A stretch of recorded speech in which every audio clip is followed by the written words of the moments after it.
Good day everyone. I will be explaining a Java program that demonstrates a polynomial hash function. I will explain the code step by step, including the syntax and how it works. So in this code, there is a package, and the package is used to group related classes in Java. In here, the class declaration. The public class hash. Public means the class is accessible anywhere in the project, and the class is a keyword to define a new class. The class serves as a container for methods. Now that we have the class, let's move on the first method, the polynomial hash method. The public static int polynomial hash string key is the parameter for the input word, and n is the parameter for the table size or buckets. The method receives a string and a table size, computes a hash, and returns the index. So in this method, we declare some variables that will help us compute the hash. mp is equal to 31 declares integer variable p with value 31. P acts as the base for powers in the polynomial hash. And a small prime number like 31 is often chosen because it gives better hash distribution. And hash is equal to 0. It declares integer variable hash starting at 0. This will accumulate the result of the hash calculation. Int power is equal to 1. It declares integer variable power with initial value 1. It represents the current power of 31, starting from 31 raised to the power of 0. With the variables ready, the next part is the for loop, which processes each character of the string.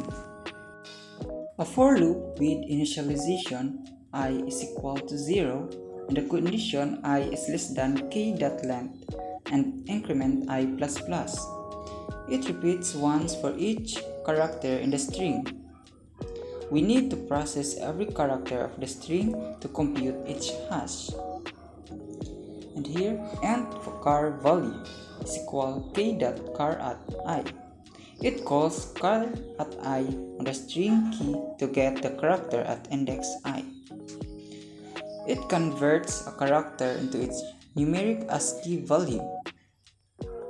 The hash calculation is based on numeric values of characters. Hash plus equals char value times power.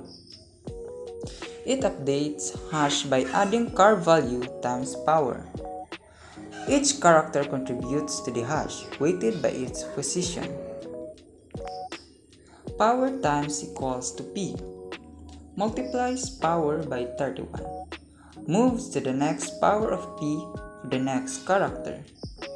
So each next character has a larger weight in the polynomial formula. After finishing the loop, we now have value, but could be very large. That's why we reduce it using the modulus operator. Return hash modulus n. It sends back the final results from the method. Reduces the possibly large hash number into a range of 0 to n-1. The hash tables have limited bucket sizes, so we must ensure the index fits inside the table. And here it declares 4 sample strings, and these are the test inputs for our hash function. Next, we declare the table size where our hash values will be stored. Int n is equal to 10. It declares integer variable n with value 10 and defines the number of buckets in the hash table. The modulus n ensures the hash result fits into these buckets. Now, we apply the polynomial hash method to each key and compute their indices. So here, index 1 is equal to polynomial hash key1 n, and index 2 is equal to polynomial hash key 2 n, and index 3 is equal to polynomial hash key 3 n, and index 4 is equal to polynomial hash key 4 n, and it calls polynomial hash method with each string and stores the result.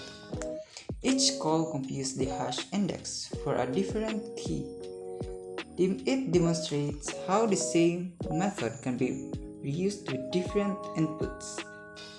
Finally, we display the results using system.out.print, and it combines strings and variables with a plus sign to show both the key and its index.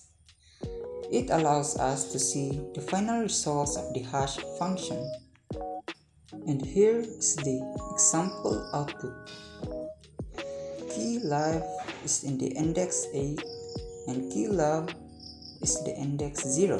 The key case is in the index 4. The key base is in the index 3. Now that we have seen the results, let me give a short conclusion.